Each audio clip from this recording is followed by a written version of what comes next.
NHPCত অস্থায়ীভাৱে যিখিনি মানুহক আমাৰ শ্ৰমিক হিচাপে লৈছিলে সবকে এতিয়া খেদিলে।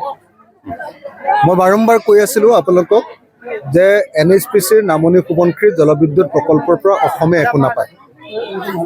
বিদ্যুতো বিনামূলীয়াকৈ নাপায়, মাত্ৰ 25 মেগাৱাটৰ বিদ্যুৎ পাব। অৰুণাচলে 12.5% পাব, আমি নাপাওঁ, আমি 1.25% পাম। তাৰপিছত গোটেই ধ্বংসটো অসমত হ'ব, অৰুণাচলৰ একো ধ্বংস নহয়। আমাৰ ধ্বংস হ'ব, অৰুণাচলৰ অলপ চলপ হ'লেও অকল পানীটো উঠিব পাৰে, কিন্তু ধ্বংসটো আমাৰ হ'ব। আৰু মই কৈছিলোঁ যে এই NHPCৰ পৰা একো নোপোৱাৰ উপৰিও, নামনি সোৱণশিৰি জলবিদ্যুৎ প্ৰকল্পৰ পৰা একো নোপোৱাৰ উপৰিও, ধ্বংস হোৱাৰ উপৰিও আটাইতকৈ ডাঙৰ কথা যে ইয়াত এজনো অসমীয়া মানুহে চাকৰি নাপায়। মই কৈছিলোঁ যে 100 জনতকৈ কম মানুহে চাকৰি পাব। এতিয়া যিবিলাক মানুহে কনষ্ট্ৰাকশ্যন পিৰিয়ডত অলপ অলপ লেবাৰ কাম কৰিছিলে, সেই মানুহবিলাককো এতিয়া খেদি দিলে। তো গতিকে অসমৰ মানুহে ইয়াৰ পৰা পাবলগীয়া একো নাই। আৰু বিদ্যুৎ কিনিবও আমি বেছিকৈ নোৱাৰোঁ, মেক্সিমাম 300 মেগাৱাটমান কিনিব পাৰিম, বাকীখিনি বাহিৰৰ ৰাজ্যৰ লগত ইতিমধ্যে চুক্তি হৈ গৈছে। গতিকে নামনি সোৱণশিৰি জলবিদ্যুৎ প্ৰকল্পৰ পৰা অসমে পাবলগীয়া একো নাই। আমাৰ হাতৰ পৰা সোৱণশিৰি নদীখন গুচি যাব, আমাৰ সোৱণশিৰিপুৰীয়া মানুহক মাৰি পেলাব। আৰু সেইকাৰণে মই আজিও নামনি সোৱণশিৰি জলবিদ্যুৎ প্ৰকল্পক বিৰোধিতা কৰোঁ। নামনি সোৱণশিৰি জলবিদ্যুৎ প্ৰকল্পটো বন্ধ কৰি দিব লাগে বুলি আজিও ভাবোঁ, ভাঙি দিব লাগে বুলি মই আজিও দাবী উত্থাপন কৰোঁ। প্ৰথম কথাটো হ'ল যে এই অঞ্চলৰ মানুহে এতিয়ালৈকে মাটিৰ পট্টা পোৱা নাই। 50,000 মান মানুহ আছে, এতিয়ালৈকে মাটিৰ পট্টা পোৱা নাই। 50,000 মানুহক এতিয়ালৈকে মাটিৰ পট্টা দিয়া নাই। গতিকে এইটো কেতিয়াও হ'ব নোৱাৰে। অতি সোনকালে বসুন্ধৰাৰ অধীনত ইয়াৰ প্ৰত্যেকজন মানুহক মাটিৰ পট্টা দিবলৈ, আৰু সোৱণশিৰি বনাঞ্চল যিটো অঞ্চলত পৰিছে তেওঁলোকক আপোনাৰ ফৰেষ্ট ৰাইটছ এক্টৰ অধীনত অতি সোনকালে ইয়াৰ প্ৰত্যেকজন খিলঞ্জীয়া মানুহক ভূমিৰ পট্টা দিবৰ কাৰণে মই দাবী উত্থাপন কৰিছোঁ।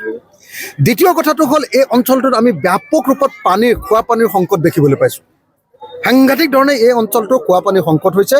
গতিকে অতি সোনকালে জল জীৱন মিছনৰ অধীনত যিটো প্ৰজেক্ট কৰিছিলে সেইটো এতিয়া পানী পোৱা নাই। অতি সোনকালে এই অঞ্চলত একেবাৰে অসম অৰুণাচল সীমান্ত অঞ্চলত গোগামুখৰ এই অঞ্চলটোত নামনি সোৱণশিৰি জলবিদ্যুৎ প্ৰকল্পৰ চাৰিওফালে থকা মানুহবিলাকক দুটা কাম, মাটিৰ পট্টা দিবৰ কাৰণে অতি সোনকালে দাবী জনাইছোঁ। 50,000 মান মানুহক মাটিৰ পট্টা দিয়া নাই। আৰু দ্বিতীয় কথাটো প্ৰত্যেকটো পৰিয়ালক পানী যোগান দিবৰ কাৰণে দাবী কৰিছোঁ। যে মানুহৰ য'ত বেমাৰ হয় তাতেহে বেজীটো দিয়ে।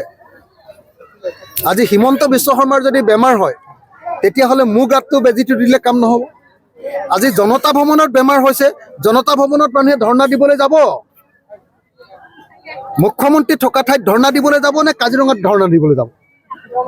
আজি অসমৰ মুখ্যমন্ত্ৰীয়ে কৈছে যে জনতা ভৱনত ধৰ্ণা দিব নোৱাৰিব। আজি অসমৰ মুখ্যমন্ত্ৰীয়ে কৈছে যে ৰাজভৱনত ধৰ্ণা দিব নোৱাৰিব।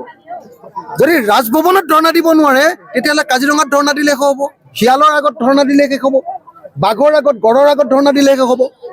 ধৰ্ণা দিব লাগিব মুখ্যমন্ত্ৰীৰ সন্মুখত, ধৰ্ণা দিব লাগিব ৰাজ্যপালৰ সন্মুখত। কোন অৰ্থত ধৰ্ণা ৰাজ্যপালৰ সন্মুখত দিব নোৱাৰিব বুলি ক'ব পৰাৰ অধিকাৰ হিমন্ত বিশ্ব শৰ্মাই ক'ত পালে? হিমন্ত বিশ্ব শৰ্মাই ক'ত অধিকাৰ পালে যে সাংবাদিকে এনেকৈ বাইক লৈ থাকোঁতে সাংবাদিকৰ মাজত কন্দুৱা গেছ দি দিবলৈ অধিকাৰ ক'ত পালে? সাংবাদিকক এনেকুৱা নিৰ্যাতন কৰিবৰ কাৰণে অধিকাৰ ক'ত পালে? হিমন্ত বিশ্ব শৰ্মাই অসমৰ সকলো গণতন্ত্ৰ ধ্বংস কৰি পেলাইছে। কোনোবাই ফেচবুকত এক লাইন লিখিলেও জেল, কোনোবাই কবিতা এটা লিখিলেও জেল, কোনোবাই যদি কিবা এটা ঘটনা ঘটিছে লগে লগে তেওঁলোকক ধৰি লৈ যায় পুলিচে, ৰাতি এনকাউণ্টাৰ কৰি মাৰি পেলায়। অসমততো গণতন্ত্ৰ বুলি বস্তুটো একোৱেই নাই। অসম ধ্বংস কৰি পেলাইছে হিমন্ত বিশ্ব শৰ্মাই। ইয়াত HBS কোম্পানী প্ৰাইভেট লিমিটেড বনাব খুজিছে হিমন্ত বিশ্ব শৰ্মাই। সকলোবিলাক সম্পত্তি তেওঁৰ পত্নীৰ নামত কৰি অসমখন লুটি পেলাব খুলিছে হিমন্ত বিশ্ব শৰ্মাই। গতিকে হিমন্ত বিশ্ব শৰ্মাই যদি ভাবিছে যে আমি চব মানুহ অসমীয়া মানুহ মৰি গ'লোঁ, তেওঁ অকল জীয়াই আছে আৰু তেওঁৰ মতে অসমখন চলাব, ৰাজভৱনতো ধৰ্ণা দিব নোৱাৰিব, জনতা ভৱনতো ধৰ্ণা দিব নোৱাৰিব, আমি শিয়াল হেপা আপুনি বান্দৰৰ আগত ধৰ্ণা দিব লাগিব, তেতিয়াহ'লে এইটো তেওঁ ভুল কৰিছে, এইটো কেতিয়াও মানি লোৱা নহ'ব। হিমন্ত বিশ্ব শৰ্মাৰ গাত খৰ হৈছে আৰু তাত মলম লগাব লাগিব। জনতা ভৱনত আমি ধৰ্ণা দিবলৈ পাব লাগিব, এইটো বন্ধ কৰিব নোৱাৰে। সাংবাদিকৰ ওপৰত অত্যাচাৰ কৰিব নোৱাৰে। আমি একদম সকীয়াই দিছোঁ, হিমন্ত বিশ্ব শৰ্মাই এনেকুৱা দাদাগিৰি বন্ধ কৰক, তেওঁ হিটলাৰিজিম বন্ধ কৰক আৰু অসমত গণতান্ত্ৰিক ব্যৱস্থা বাহাল ৰাখক, নহ'লে হিমন্ত বিশ্ব শৰ্মা চৰকাৰক ওফৰাই পেলোৱা হ'ব। ধন্যবাদ।